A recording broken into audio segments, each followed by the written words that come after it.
Boys and girls, get loose, grab your juice. It's Casual Samuel. Let's talk hoops. And today we are breaking down every single NBA team based off of their watchability.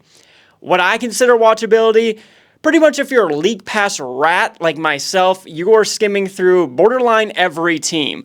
View this as kind of like a Apple Maps guide to kind of have, I'm your Siri, is what I'm saying. And I am guiding you through this NBA season on who to watch, who not to watch. Maybe there's a commercial break or two and you want to see who else is playing. I'm your guy for that. To kind of break down right away what these tier lists kind of mean from S to F, I will break down kind of each meaning, starting out with F, right? F being if a free league pass code fell out of a copy of NBA 2K25. Don't even think of picking it up to use it to watch any of these teams. F tier, bottom rat feeding teams. Don't even waste a commercial break or minute on these teams. Moving on to D, maybe you're picking up like a little BOGO boneless action at Buffalo Wild Wings, and this team catches your eye while the cashier's running your card. You know, they're swiping your little Visa. You're getting that cash, that sweet, sweet cash back, might I add. And you realize, hey, this team's playing, catches your little pupil for a hot minute. That's the D tier. C tier, use these teams during commercial breaks of the S, A, and B games. Pretty much, these are your filler teams. Nothing else really to go beyond that. B tier, almost like Chick-fil-A of the NBA. You know, not going to blow you away every night, but it's going to be consistently good, and you know what you're getting. You know, pretty standard run-of-the-mill teams. They're not going to wow you, but you're going to be entertained. A tier, you're going to be kicking your little feet and smiling ear to ear during all 4 quarters watching these teams. You can't go wrong with these A tier teams. S tier, I don't care if your sister is getting married, do not miss a single game played by these teams. Might be over dramatic, but that's what we got from F to pretty much S tier, right? Moving on, starting out, we're doing all this alphabetical. Don't know if that was mentioned. So with that, we will be starting with the Atlanta Hawks, right? With every team, I will be pretty much going through what their record was last year during the offseason, who they got, who they lost, re-signed, any kind of major trades, just because all of that clearly will be affecting the watchability of your sweet, sweet time, right? Atlanta, starting with A here. Not the tier list, though. Atlanta Hawks will not be getting an A. I'm just right off the jump. They are not getting an A. Who'd they lose? Pretty much Sadiq Bey. He's out the door. Kind of other big names. Clearly, we all know the DeJounte Murray trade happened. He's shipped to good old NOLA. He's out the door. AJ Griffin's just done with basketball. I mean, he was with Houston for maybe a hot tight minute. He's not even dribbling that leather ball anymore. Wesley Matthews, he's just a free agent at this point. Who they brought in? Dyson Daniels, Larry Nance, part of that trade with DeJounte. Other kind of names, David Roddy, Kevon Harris. Clearly, they had the number 1 pick. Pretty polarizing pick, clearly, because they got, like, I think a solid 4 games on national TV, so no one's really vibing with the pick. NBA TV, TNT, or ESPN, or ABC, all the above. They're not really feeling Mr. Zachary Risachet. Hopefully pronounce that right. Went 41-41 last season. Probably going to get another 25-10 Trae Young season in the bag. Defense was pretty hot trash. 4th worst defensive rating. We're a hot 2.5 years into Quinn Snyder, right? We thought that would be a pretty solid hire. Hasn't really felt like it's been a solid hire now, has it? Being a Wisconsin kid myself, Jalen Johnson, the little quick breakout for the kid, right? He had 16 points per game on 51% from the field. In quotations, I had breakout year. All of that combined, Trae Young, another year, Clint Capella, Jalen Johnson, a number 1 pick that's getting like half a game national TV wise. Quinn Snyder's still there. Maybe Quavo might show up courtside. Maybe you'll tune in for that. You probably won't, because this team I am putting at the D tier. This is just a team you really don't have to waste any time on. Maybe while your sweet Tyson chicken nuggets are rolling around your microwave and you're just looking for time to burn, maybe catch a quick highlight on Bleacher Report. I don't know. Don't go out of your way for the Atlanta Hawks is what I'm trying to say. Moving on to the next team, the Boston Celtics, right? Little championship caliber team here. They absolutely dominated the league last year. Had, 3 losses in the playoffs, I think, off the top of the dome. That's just pure ball knowledge right there, boys. Who'd they lose? Brissett, and pretty much, always pronounce his name wrong. Svi Mako. You know who I'm saying. I'll probably put it on the screen. He's gone. Who they re-sign? That pen went to work in Boston. I'll tell you what. Shoo-wee, that pen was working in Boston for re-signing. J.D. Davison, Sam Hauser, Luke Cornett, Drew Peterson. Okay. Jason Tatum, Xavier Tillman, gave old Chip Tooth, Derek White, another fat contract as well. He got extended. 64 and 18 last year. No timetable. This is my actual notes, by the way. No timetable for Tingus Pingus. But doesn't matter, right? Doesn't matter. I don't know. You got Big Al holding down the post.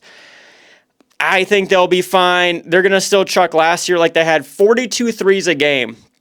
That's ridiculous. Probably going to keep that going up in the old Joe Mazzulla system. Number 2 defense I have here. Number 1 in blocks they had last year. Also, my final little block of notes here. East favorite, right? This team, they're going to be entertaining, all right? Jaylen Brown, the J brothers, they're going to cook. They're just the roster construction that Brad Stevens, he's a little gnat, right? If you're not a fan of the Boston sports in general, which, a good population isn't, because, man, GD, do they GD win, right? I mean, my God, Tom Brady did this. It's actually nuts. But again, the roster is constructed. Drew Holiday, Derek White, the J brothers, Tingus Pingus, it's ridiculous. The final grade I gave this team, pretty clear cut, is an A. You could argue probably S tier. There's almost it's almost like a redundancy thing. It's almost like a sequel type thing, like a little 21, 22 Jump Street vibe. You could argue 22 Jump Street is better than the first. Maybe that's some people's polarizing opinion. But usually the sequel isn't as good as the first. This case, it might be. I don't know, but they get an A, right? They're getting an A here. Pretty, I think, obvious if we're grading the Celtics. Moving on next to the Brooklyn Nets. My God, what a foul team when I was doing this. Oh, Lordy. This team, man, is hot dumpster juice. I tell you what. Who'd they lose? Clearly, Mikal Bridges, if you even sniff around the NBA. That he went up, I don't know, New York streets. I'm from Wisconsin, but just insert any New York-sounding street. He went up that street to MSG. Lost Dennis Smith, Lonnie Walker, Bates Diop. Who'd they bring in? Completely forgot that they got Bojan Bogdanovic. Forgot about that. Killian Hayes is on this team. We'll talk about that in a second. Shake Milton, they brought in Zaire Williams. They re-signed Claxton, obviously. He's probably just trade bait, right, for being real, and probably in February, if not maybe next year. Team went 32 and 50 last year. First thing in my notes here, R.I.P. Mikal. Brooklyn had him for a hot year and a half. That's down the drain. Another thing in my notes here, Bojan I almost said McDonald's. Bojan to Milwaukee or the Lakers is inevitable. I mean, get ready for, I almost said Wojbomb.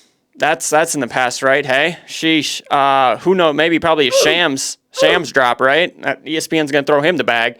But yeah, Bojan to Milwaukee. Lakers seems like it's just in due time, right? You'll see that notification, Bleacher Report, probably February, whenever the deadline, we'll just say it's the 13th.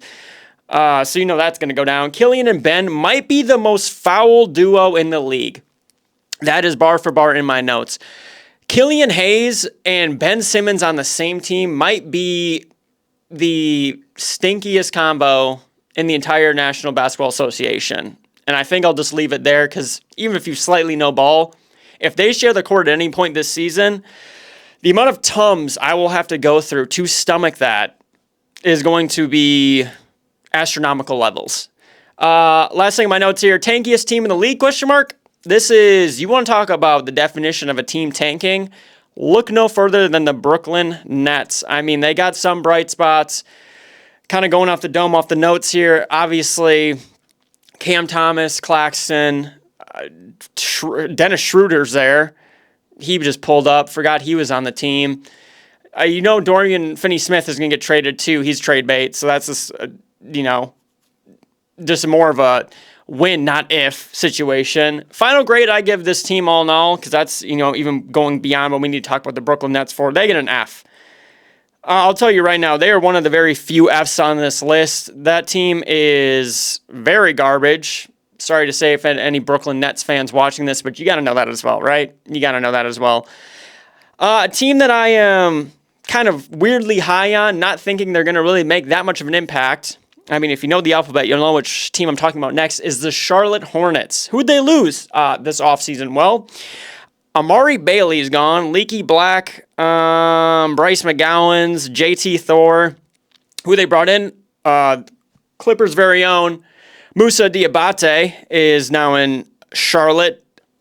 Did anyone else know that Taj Gibson signed with the Charlotte Hornets, or did I just miss that memo? I had no idea that Taj Gibson made his way to Charlotte. No idea on that. Josh Green's on the squad now. They got, their sixth pick that they brought in. Also a name that off the top of the dome, not even going to try and butcher and pronounce. Re-signed Seth Curry and then Miles Bridges. Last year went 21 and 61.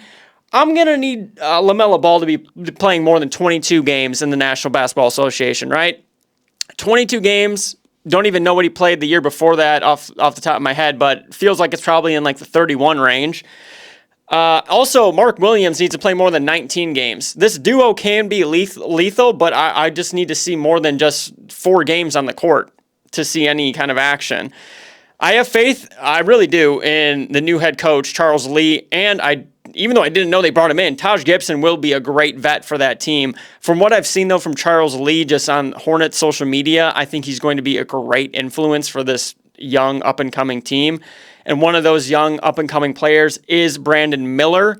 Super pumped for this dude. I think the combination that they'll have with him, LaMelo, with Mark Williams again, like they have something building in Charlotte for the first time, you could argue, in decades, right? I mean, they actually have something building and brewing.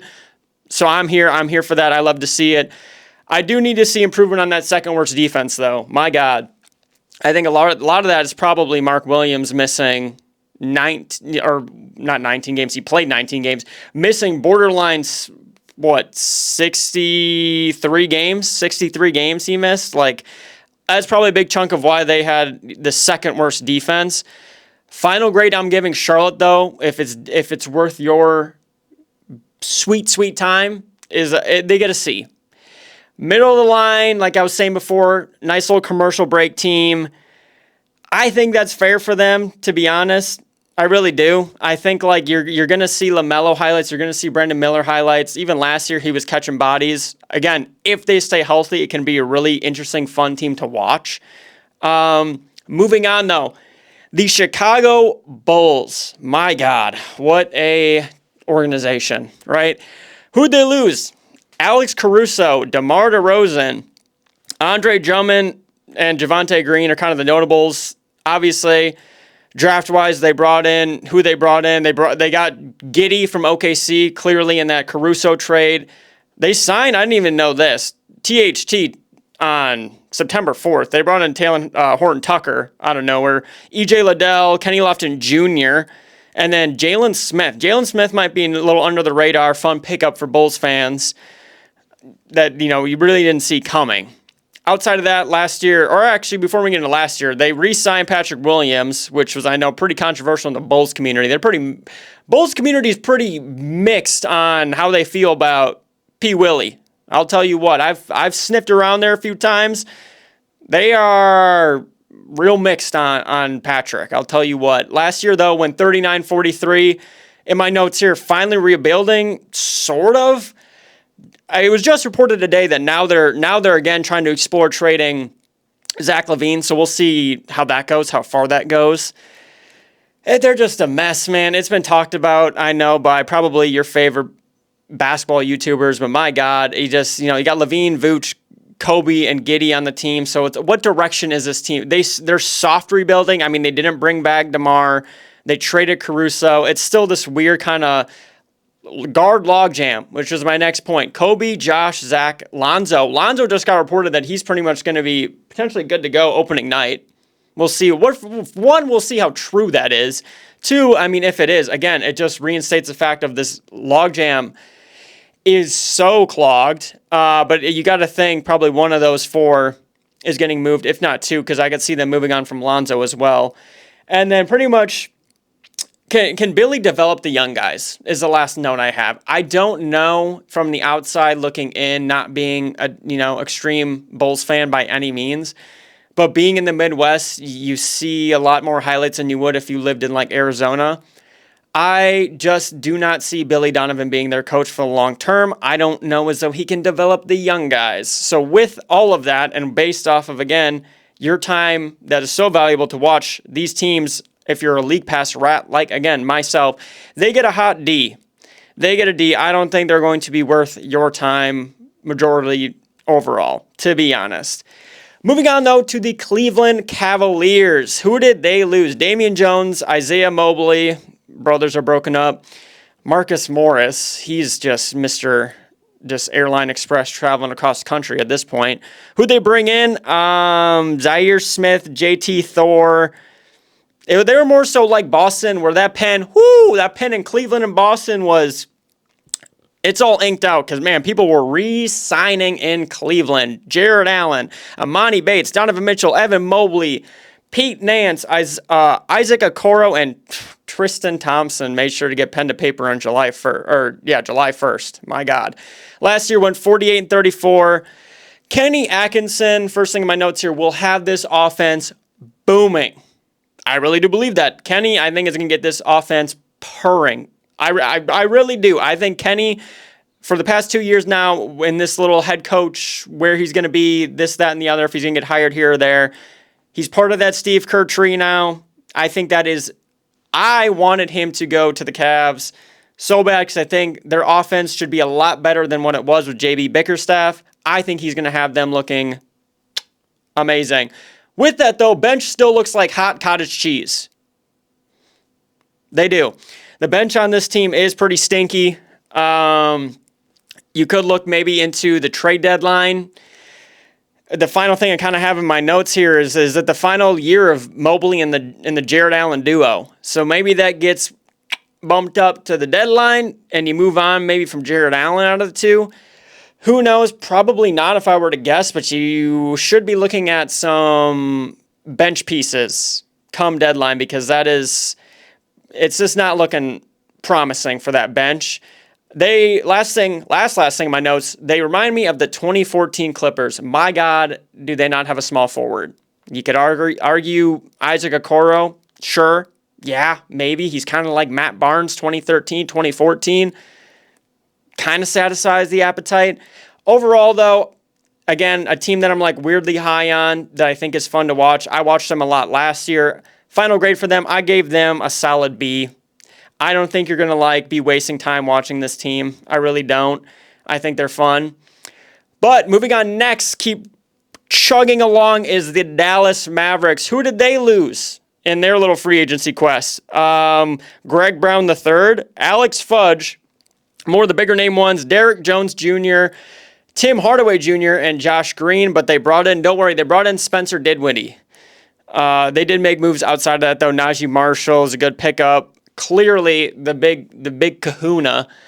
Klay Thompson got brought in. They re-signed the other Morris brother, Markieff Morris, got brought back. So one of the Morris brothers is on a team with an NBA jersey on his back.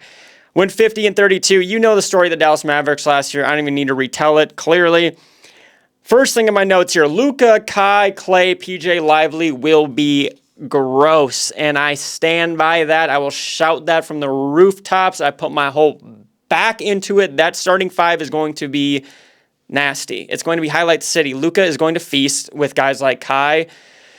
If Clay is hitting, which he will, I think this is the most space he'll have in years. PJ is a dog. He is just like the perfect power forward you want in today's NBA. My God. And then Derek Lively, I think, is going to just keep improving. As simple as that. I do think, though, losing Derek Jones Jr. will be interesting as to kind of the growth and progression of this team. Outside of sketchy defense, this team will be highlight city, like I touched on before. My God. Anytime you open up IG, or the amount of Bleacher Report notifications you are about to get is going to be ridiculous.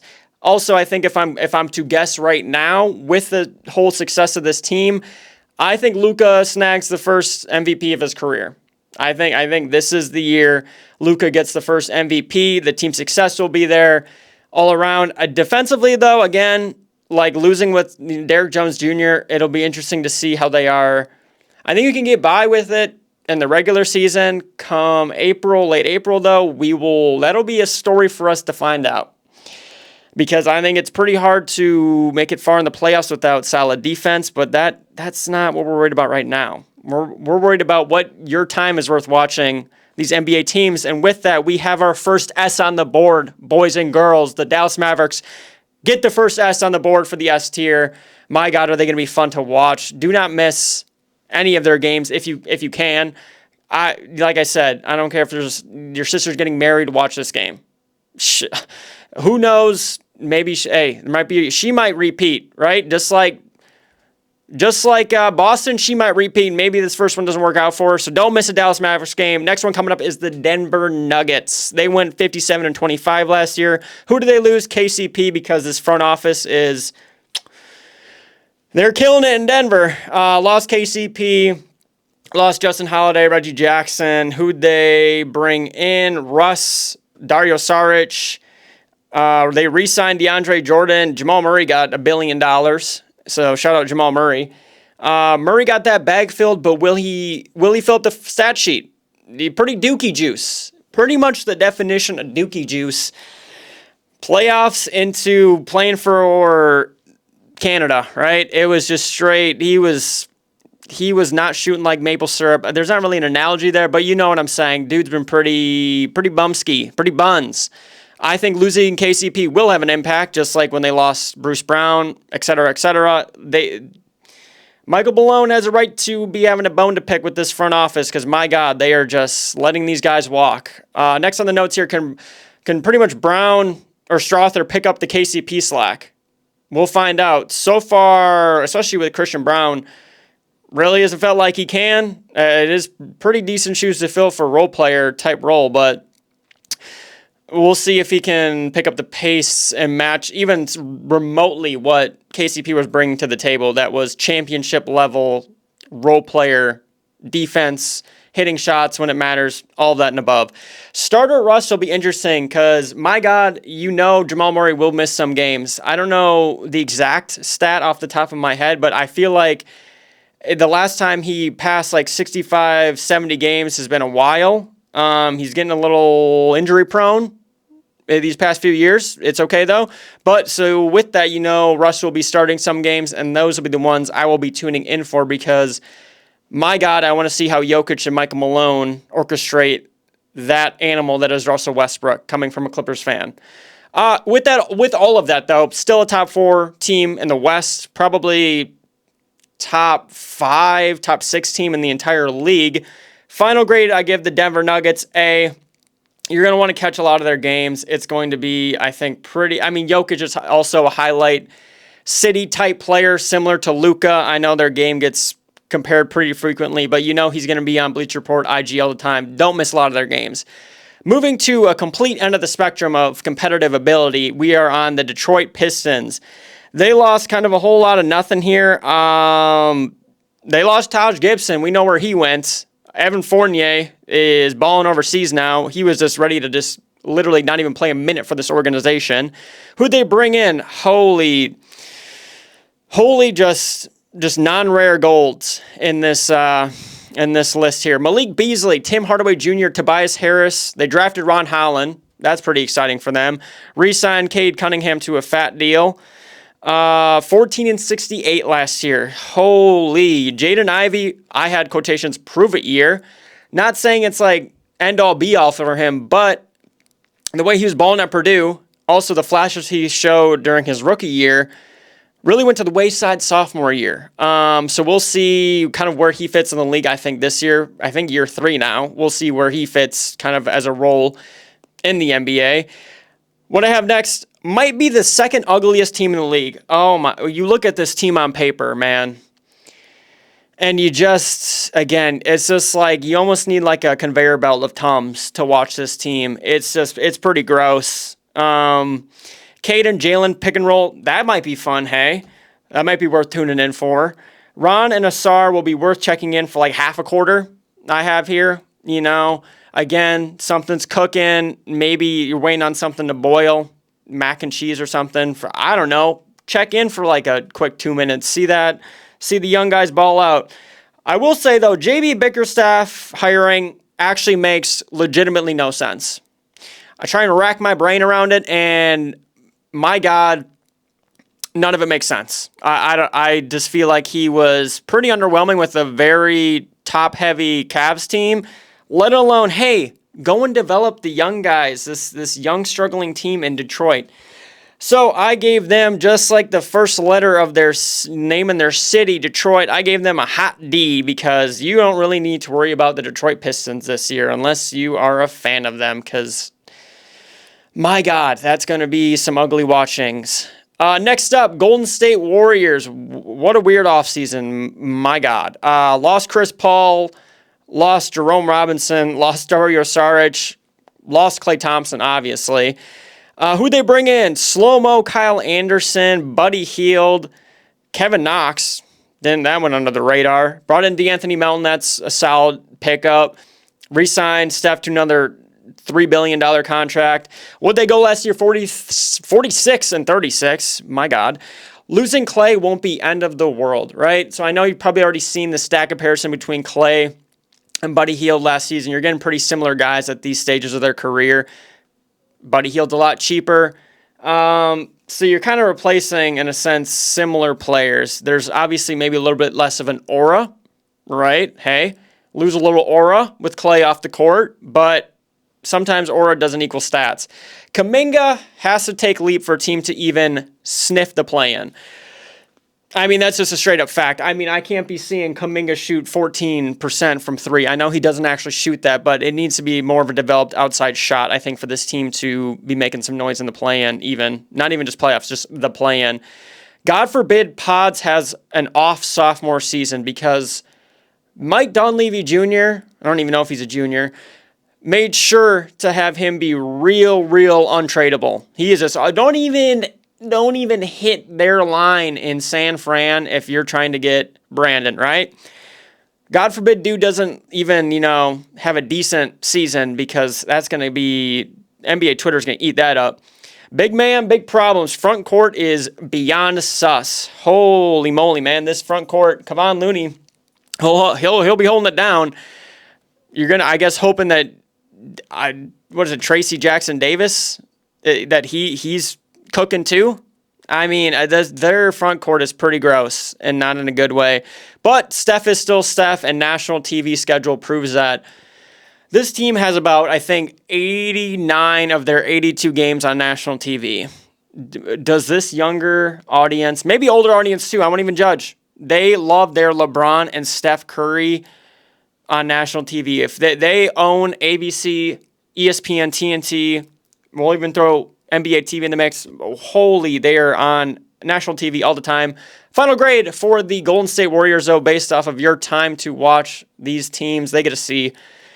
I don't know. I feel confident in that C. I don't think they're going to be that entertaining. Kuminga might be fun. Steph will be chucking probably 36-footers and smacking them, so they get a solid C. I don't think they're going to be that competitive. Moving next to the Houston Rockets. Who did they lose? Reggie Bullock, Boban Marjanovic. Man, that is a big L for Houston, I'll tell you what. You want to talk? Hey, we're talking about aura before. That's an aura loss right there.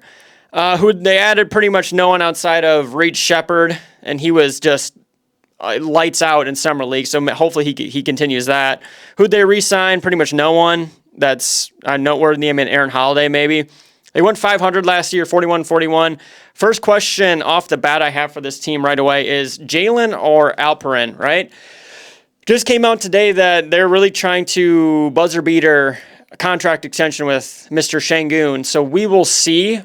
If I were to pick out of the two, I would pick probably Alperin. I think he shows more potential. He's gotten it a million times, but he is baby Jokic. So I think if you're getting that comparison, get that pen to paper immediately. My God. I'm weirdly high on Houston, similar to like Charlotte, but I do see more of a competitive team in this Houston team than Charlotte. I'm weirdly high on them. I think they're going to be fun to watch. I do need a bigger leap from Jabari Smith Jr., though. Pretty much identical stats, I think, from rookie to sophomore year, if I remember right off the top of the head. Gonna need a little bit more than that. As a stretch four, not that I'm saying he's got to, exactly mimic Banchero. I'm gonna need a little bit more of an improvement, though, for what he was picked, like second or third pick, right? Reed Shepherd and Cam off the bench will be lethal. Hopefully Reed continues what the dominance he had, but him and Cam off the bench will be, I think it's gonna be crazy. I think it's gonna be nuts. Basketball-wise, big pause there. Basketball-wise, Ime is perfect for Houston. I'll die on that sword too. Ime Udoka is, I think, great for the culture for this Houston team. Basketball-wise, we're keeping it strictly basketball. I think he's had an immediate impact for Houston. With all that, I give them as a final grade a B. I think that's pretty fair for this Houston squad. That maybe their ceiling is playing. I think they'd be happy with that. I think that's a fair comparison. But they get a B. They'll be somewhat worth your time throughout this long NBA season. Next up, the Indiana Pacers. Who did they lose in free agency? Well, Jalen Smith, Doug McDermott, Tshiebwe, Isaiah Wong. Who'd they bring in? Outside of draft-wise, kind of a whole lot of no one. James Wiseman signed that sweet contract July 5th, so they got him under contract. Johnny Furphy was brought through the draft. Who'd they re-sign? They did some pen to paper there in Indy too. Obi Toppin, Pascal Siakam, Andrew Nembhard, TJ McConnell. Kind of the big ones. James Johnson got brought back. This team went 47-35 last year. I mean, clearly, if you watched even remotely the NBA, you know kind of the path they had in the playoffs, which is pretty lengthy. Another team I'm just weirdly obsessed with. Last year, I made a whole short form video before the season even started last year talking about they were going to be on my number one League Pass team. And I would say I was pretty correct in that. They had the most, I think at one point, the best offense in like NBA history at the rate they were playing at, the points they were putting up, my God. So I'm glad I was right on that take at least. I am weirdly obsessed with them though. What I think people are forgetting though is the return of Benedict Mathurin. When was the last time you heard that name, boys? When was the last time you heard someone talk about Benedict Mathurin, right? Forgot about him, didn't you? Well, I didn't, and he's coming back, and I think he's going to still be nasty. I think all-star seasons for Tyrese and Pascal Siakam are just waiting. They're just waiting in the dark. They're going to be, I think, all-stars in the East, no doubt. We're going to see a jump from Jarris Walker, right? Some of these young guys I see across the league, I'm keeping a little peeper on them. Are they going to have another jump? Or jump at all? Jarris Walker is one of those guys. Team plays 1,000,000 miles per hour and no one can keep up. Does that not sound like a blast to watch on your little Vizio 42-inch smart TV? Does that not sound fun? You log into League Pass, you see a team just like it's an F1 race on your screen. I don't know. Sounds fun to me, and because of that, I give them a final grade of an A. I think you're going to have a blast with that team. Pretty easy. I think that's an easy A, right? I'm a stone. Next up, Hoochie Mama. Los Angeles Clippers. Los Angeles Clippers, right? Holy, my squad, dude.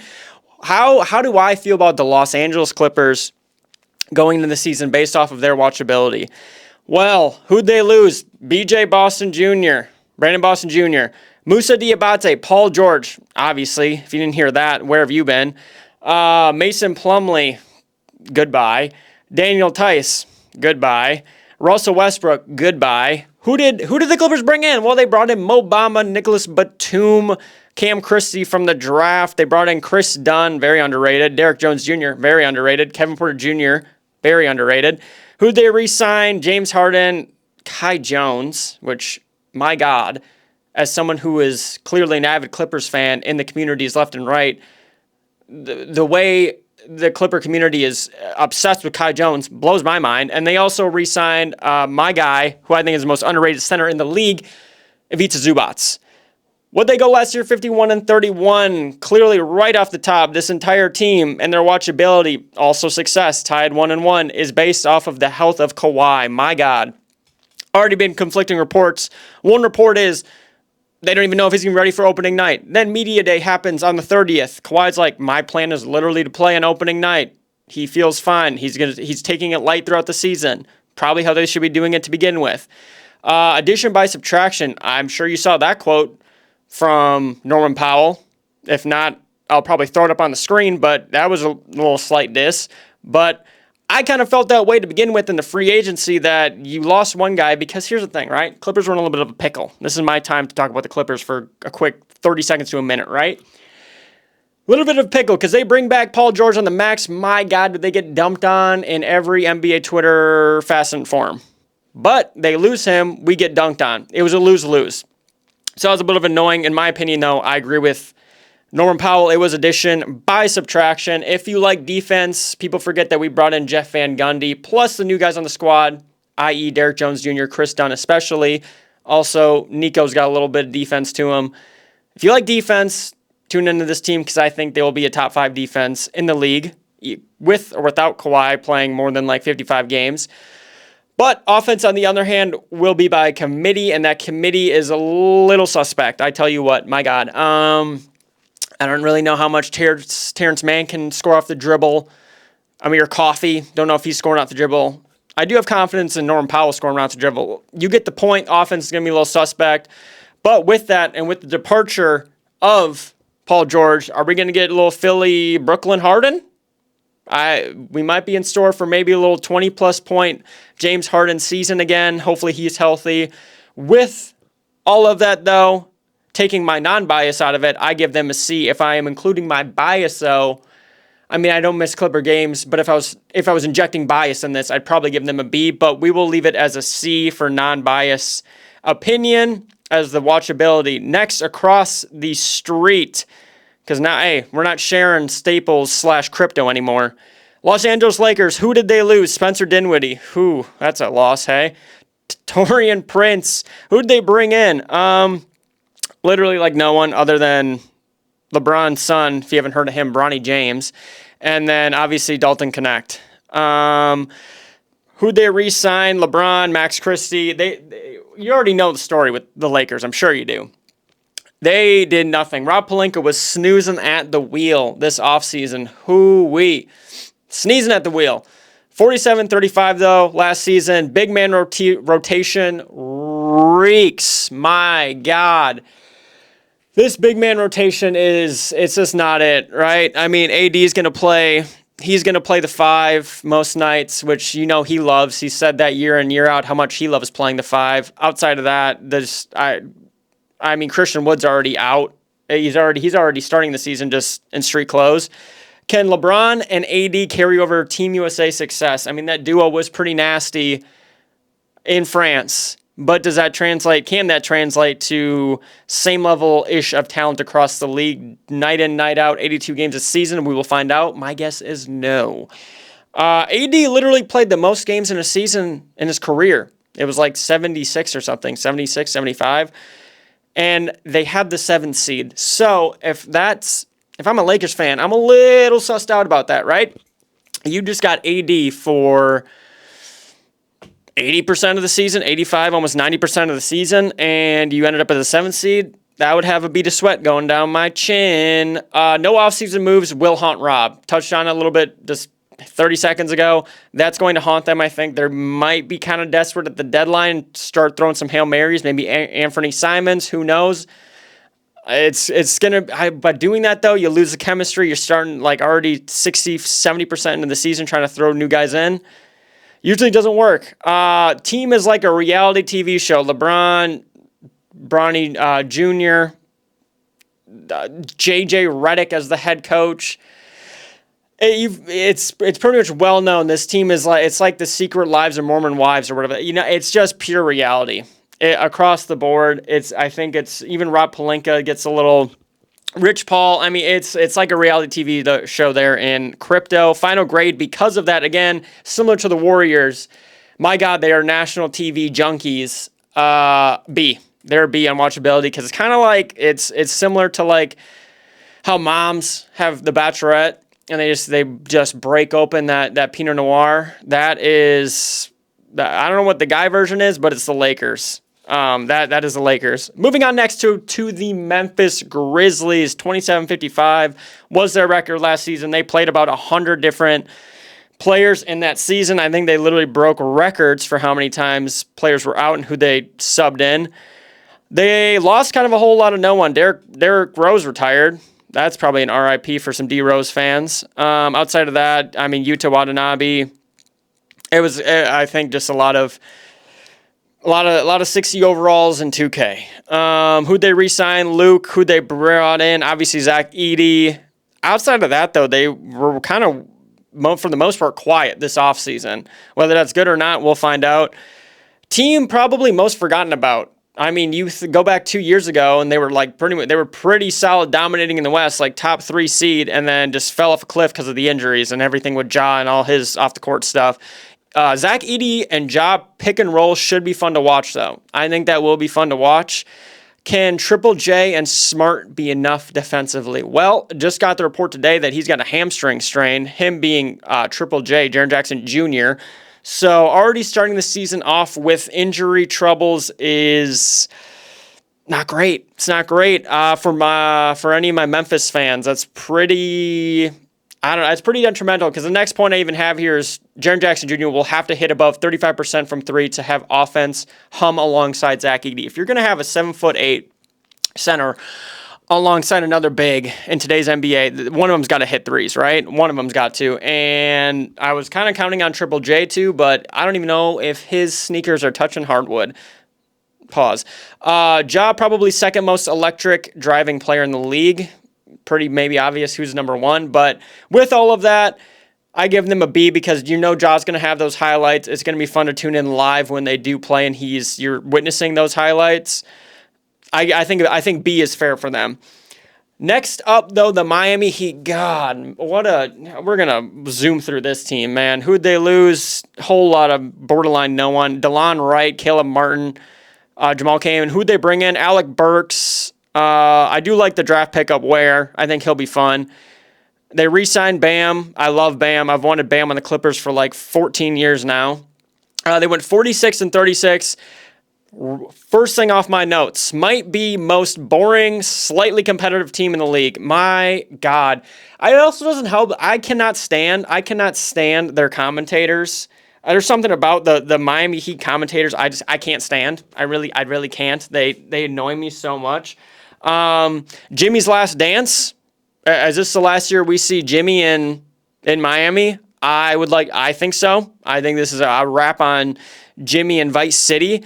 Need a big jump from Tyler Hero, right?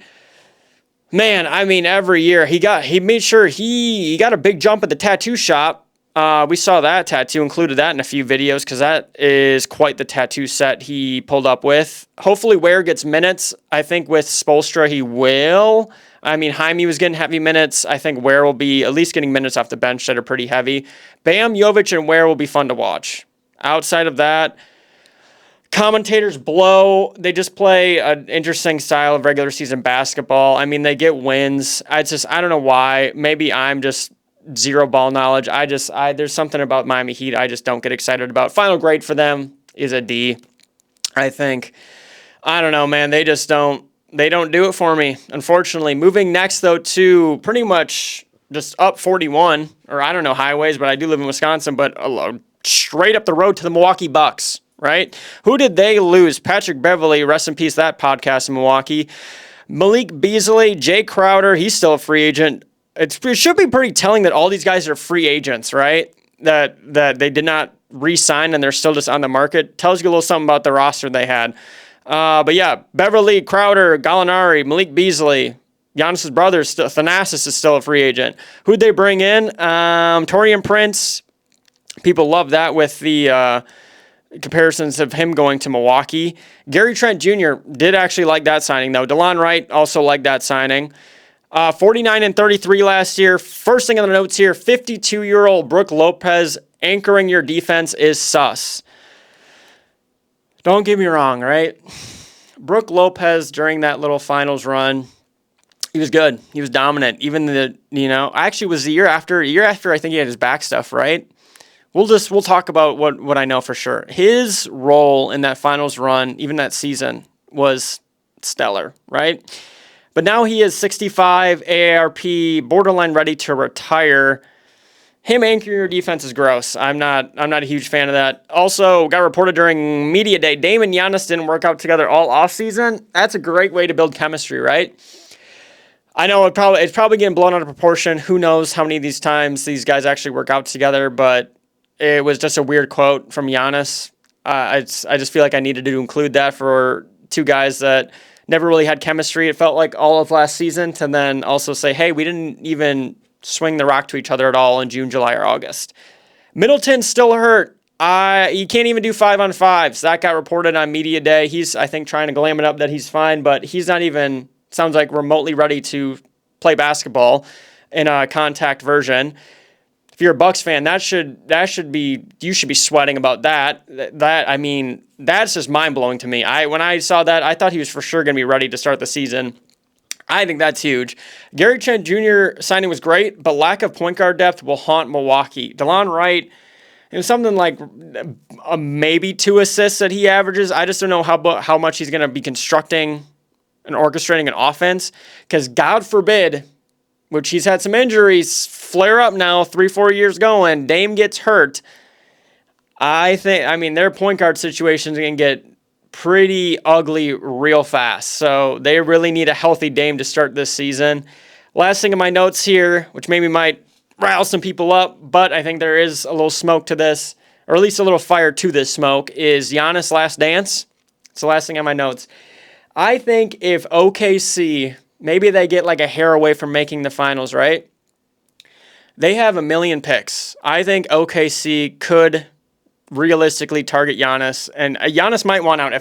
I'll tell you what, if they are another first round exit, it's going to be chaos in Milwaukee. It's going to be chaos in the 4-1-4. My final grade for them, though, watchability wise, they get a C. I don't know, man. I don't think they're going to be that entertaining. It's just a weird team. It's a very old team. They might be the oldest, maybe second oldest to the Clippers. They just feel old on the court, though. Maybe it's just biased towards the Clippers. When I watch them, they just feel old on the court. I don't know.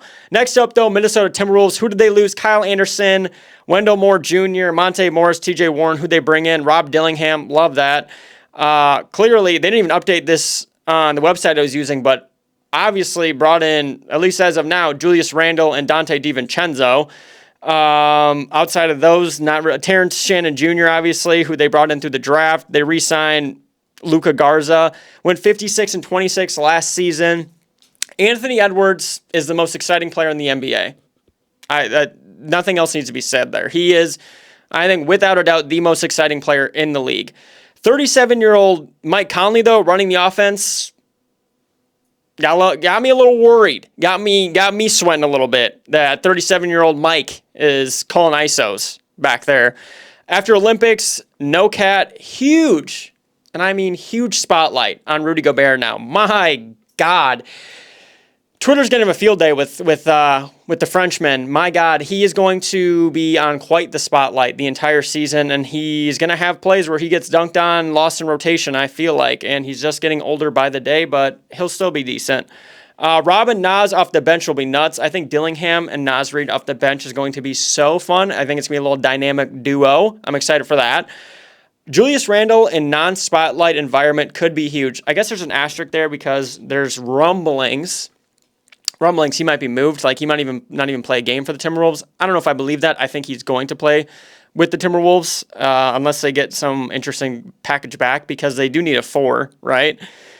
But I think similar to his year in New Orleans when he played for the Pelicans, I think because you got to think, he played for the Lakers and then had a majority of his time also with the Knicks. Two of the biggest markets in the NBA, in the professional sports world, is LA and New York. Now can kind of like go under the radar-ish. I mean, Timberwolves still have like 19-ish national TV games, but I think overall, just city-wise, like him being, I think, in Minnesota, playing in Minneapolis, I think is going to, actually be like pay dividends for him, honestly. Final grade, though, for the Minnesota Timberwolves, and your, again, sweet time that's so precious, I give them an A. I think you're not going to want to miss a lot of Minnesota Timberwolves games this year. Anthony Edwards being a big, big reason for that. Moving on next to the city we were just talking about, the New Orleans Pelicans. Who do they lose? Dyson Daniels, Najee Marshall, Larry Nance Jr., Jonas Valanciunas, Cody Zeller. Lost a lot of guys. They lost a lot. Who'd they bring in? DeJounte Murray. I do like that. Daniel Tice, don't really love that. They re-signed Jose Alvarado, Matt Ryan they brought back. They went 49-33. First thing on my notes here, Zion weight loss doesn't mean anything. I just made a short form thing talking about how Bleacher Report regurgitates the same stuff, and in sports media, especially BR, they do it all the time. One of those things being year in, year out, alongside Ben Simmons shooting with Lethal Shooter or Drew Halen or whoever, they love the Zion losing weight headline. Oh my God. So does it mean anything? We'll find out. Probably not. I mean, time has told us otherwise. Quite literally, most trash big man rotation in the league. Like, literally not one starter caliber big man, I would argue. Like Daniel Tice, I don't know, maybe Pelican fans know better than I do. I was really scratching my head at this roster. Who's going to be their starting 5? And maybe it's just in front of me and I'm not seeing it. I don't know who's going to be their starting 5. That's going to be the front office decision to figure that issue out. I personally think need to move CJ McCollum to the 6-man role. I think you let DeJounte cook. I think you do like a little DeJounte Trey Murphy backcourt. Honestly, I think Trey Murphy needs more time in the spotlight. He's going to be a very good player. I think Brandon Ingram's saga will be interesting to follow throughout the season. Homie looked miserable during their media day. Maybe I'm just reading into it like a 7th grader of a drama, but he did not look happy to be there. Alongside to what I was just mentioning before, Trey Murphy breakout season, ? All of these things combined, though, even with a potential Trey Murphy breakout season, I give them a D. I don't know, man. Isn't that crazy? You go back to the Zion draft, and if you said, like, hey, watching this team's going to be, like, less than a D or around a D for watchability, you would have looked at me crazy. Next up, though, the New York Knicks. New York Knicks went 50-32 last season. This is the whole reason, without even going into who they brought in or anything just yet. This team is the whole reason I wanted to make this video. Whole reason. Bojan Bogdanovic, they lost. Who else? Alec Burks. Clearly, they lost Julius Randle and Dante DiVincenzo. Not updated on here. They lost iHeart. Shake Milton. Who'd they bring in, though? Bates Diop. Mikal Bridges. Cameron Payne. I don't even know they brought in Cameron Payne. Landry Shamet, obviously just brought in Cat. They re-signed OG Anunoby, Jalen Brunson for like $1. Re-signed Precious Achua. Brunson, Hart, OG, Mikal, and Cat will be the most fun starting 5 in the league. I'll die on that hill. I'll argue with the wall. That starting 5 will be the most fun to watch in the league. No doubt in my mind about it. Like I said, the whole reason I wanted to sit down for probably around an hour plus now and record this video is because of this New York Knicks team. The center depth, though, is concerning. Robinson's got like an ankle made out of Jell-O. I mean, it's just cooked. It's so cooked. Tommy Tibbs needs to cool it. Tommy Tibbs needs to cool it on the PT on the stars. Those knees need to survive come April. My God. My favorite team to compete against Boston in the East. I think they have the best chance to put up a dogfight against Boston. With all of that, it should be no surprise. The New York Knicks are an S tier. Watchability, don't miss any New York Knicks games. Stephen A is going to love that. I think Knicks fans are going to love that. My God, they are wilding out there. Next up to another extremely exciting team that came pretty much out of nowhere last season, the Oklahoma City Thunder. Lost kind of, not really a lot. I mean, Josh Giddey, if you consider that. They re-signed Isaiah Joe, Aaron Wiggins, they brought back as well. They re-signed, threw a bag at iHeart, Isaiah Hartenstein, traded for Alex Caruso, would not even have to give up a single one of their 100 first-round picks. So a solid win for them. They went 57-25 last season, repeat as 1 seed. I wrote yes. I don't know if they'll run away with the 1 seed. I think it's going to be another tight race, but I think they will repeat as the 1 seed. It'll maybe a little more difficult or still difficult, but I think they're still going to lock down that 1 seed. Adding Caruso and iHeart is gross. Man, I mean, they have the cap space. They still have the draft assets, but they didn't even have to give up borderline any. They didn't give up any draft assets. They just gave up, I mean, Josh Giddey, which I don't know how I feel about him, but Josh Giddey is quite the polarizing guy. Moving on, though, no one will score on Shea, Dort, Caruso, J-Dub, Chet lineup. I'm going to repeat that again. Shea, Dort, Caruso, J-Dub, Chet. Who's scoring on that? Genuinely, who scored? That lineup's insane. That lineup's crazy. They still have 1,000 picks to use for an actual superstar. In parentheses, I had Giannis next offseason. Call me crazy. I mean, winning a championship at the end of the day is the greatest thing for if you're rooting for a team. But solid backup plan here for OKC fans. If you don't and you're like right there, you guys have 1,000 picks. I think you can throw a king's ransom to Milwaukee for Giannis. And I think if Giannis really wants out, they would have to bite because you talk about just immediate rebuild. I mean, some of those are like the Clippers picks, and who knows how the Clippers are going to be in like 2 years or even a year or even this year. Like, I think you got to buy into that a little bit. Roster on paper has no weaknesses. With all that said, again, not a surprise. They get an S. Oklahoma City gets an S tier. Don't miss a lot of their games. Moving next to the Orlando Magic. Who'd they lose? Markelle Fultz, Joe Ingles, Kevon Harris. Pretty much all that for who they lost. Brought in KCP, Corey Joseph, Jarrett Culver. They re-signed. They were doing some re-signing in Orlando. I tell you what, too. Mo Wagner, Franz, Jonathan Isaac, Gary Harris. Went 47-35 last season. Banchero is must-see TV. I mean, it's simple as that. I think Paolo Banchero is nasty. I think he is like this generation's version of Carmelo Anthony. I don't think that's like the first time that's been spoken into existence, but I think you gotta watch him play. I think he is going to keep progressing at an unreal level, truly. Anthony Black, shining off the bench, ? You lose Markelle, slide in Anthony Black now. I think he's going to be good as well. I think a bench role for him to start his career will be borderline perfect for him.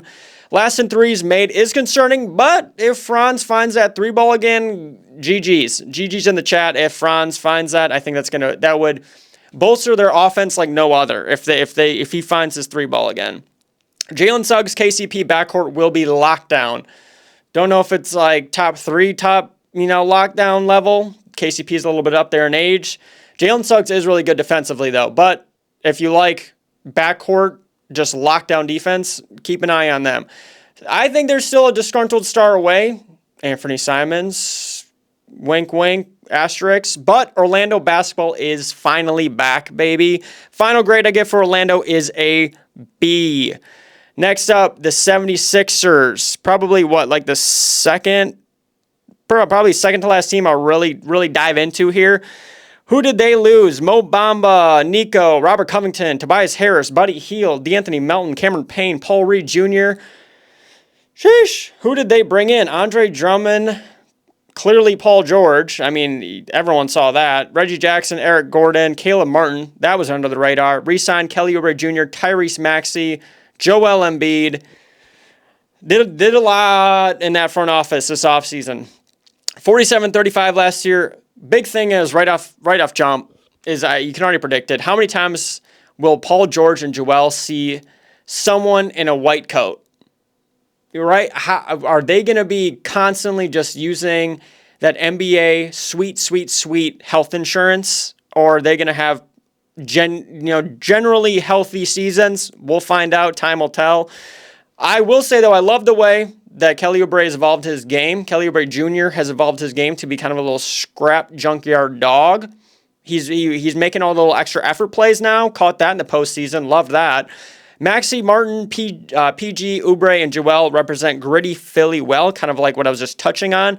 But bench is absolutely sus. If any stars go down, it's going to be a mess in Philly. And I mean like any of those, especially the top 3 stars. If any of those 3 go down, 2 might be able to carry it. But if you're out like, I don't know, you could say that with all the teams, but especially this team, even if one goes down, it's going to get pretty suspect really quick. Boston and New York, in my eyes, are still miles ahead. Even with them being miles ahead, though, I give Philadelphia an A. I think you won't want to miss a lot of Philadelphia 76ers basketball. Next up to the team, probably last really diving into, is the Phoenix Suns. Lost no one, Thaddeus Young, David Roddy, Eric Gordon. They brought in, I will say, and we'll touch on this in a second, they brought in, for what they had money-wise, pretty solid guys. I mean, Tyus Jones especially, Monte Morris. They got Mason Plumlee. I know all about Mason Plumlee. They re-signed Bol, Royce O'Neal, Josh Okogie went 49 and 33 last year. Last year of Book, Katie, Beal trio. I think it might be. I think it might be in the books. I think this is the last time we see that trio. Coach Bud won't, but should have Beal off bench and have Tyus run offense. He won't do that. Coach Bud probably will not do that, but what I think they could exponentially grow as a team and win rate, having Bradley Beal come off the bench, I think would do wonders for that team. Depth is still buns, but Matt and James did best with what they had money-wise. Kind of what I was touching on before. They had like $4 to work with, and they stretched that $4 real well. Bobo experiment ends this year. In quotations, I'm begging.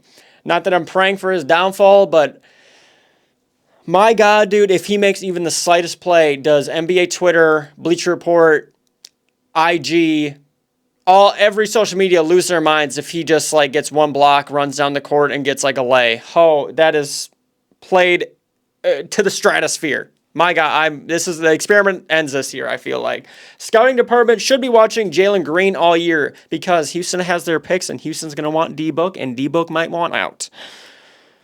All I'm saying is scouting department, hopefully they're watching Jalen Green pretty close because they might be doing a little sign and trade for Jalen Green in Phoenix because I think either Book or KD is gone. Maybe they trade KD before Book, probably, but final grade I give Phoenix is a C.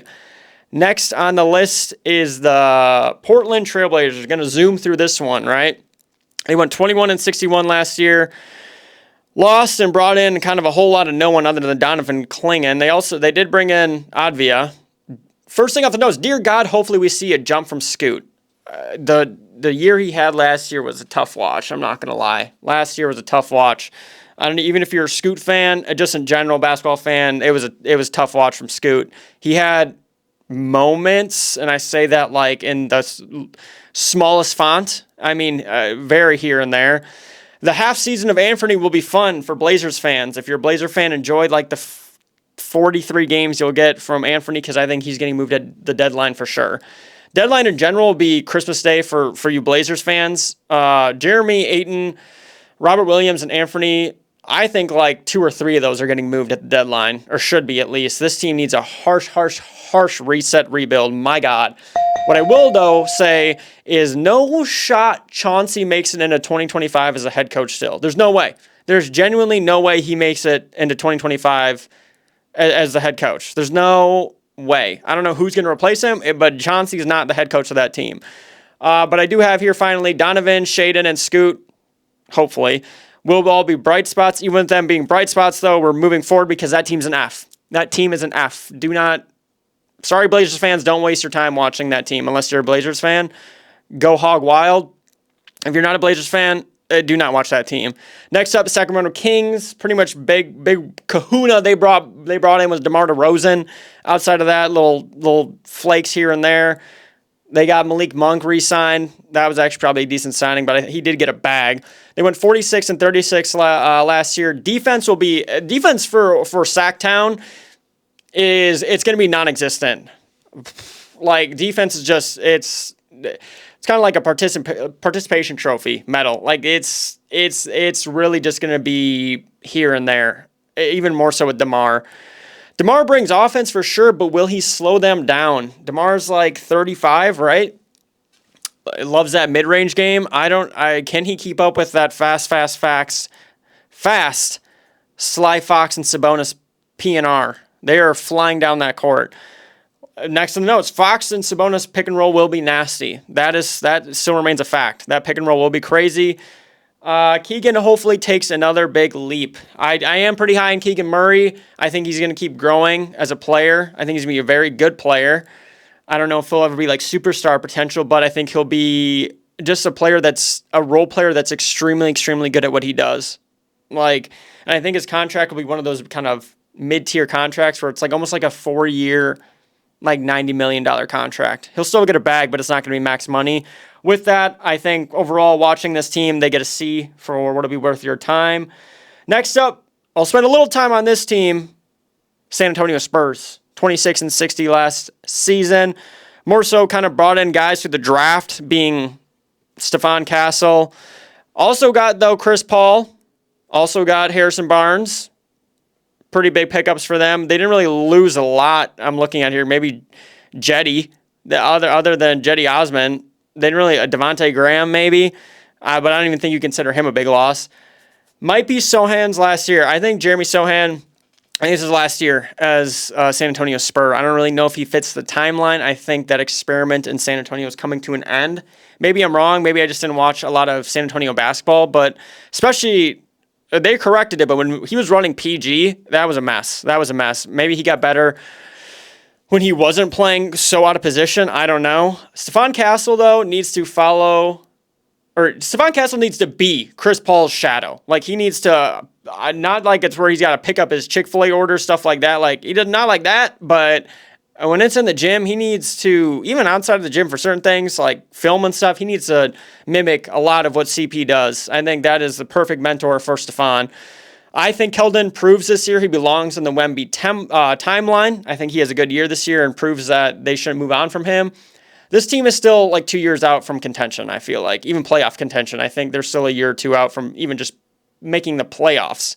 But, and huge but, Wemby is must-see TV every night he plays. And with that, that's why I give them an A. Kind of sounds crazy for a team that's probably not making playoffs, but I just feel like, I don't know, man, like Wemby, he's generational. I don't think you're going to want to miss a lot of games from him literally at all, to be honest. Next on the list, Toronto Raptors. These last three, I should say. We're really going to zoom through. Toronto Raptors, I don't know what direction this team is going. They went 25 and 57 last year. They re-signed Emmanuel for a whole fat bag, huge bag. Scotty Barnes, they re-signed. After a slow start, Grady, he started to pick it up, but can he keep it rolling? Don't know if he can. We'll see about that. I don't know if he's going to continue what he had kind of going in the end of last season. He started out horrendously, like 13% from three. Quickly's $1 billion contract is so random. I mean, that's quite verbatim what I have in my notes here. Just a random contract. I mean, they kind of had to throw something at him, but the money he got, I don't know if a lot of other teams are going to be offering that. Highlight of the season for you Toronto fans / Drake / Aubrey will be whatever they get for Kelly and Bruce at the deadline. Whatever you get for Kelly Olynyk and Bruce Brown in early to mid-February, that's going to be your highlight of the season. I hate to be the bearer of bad news, but this team is an F. Toronto Raptors are an F on the tier list of if it's worth your time watching, and Toronto is not.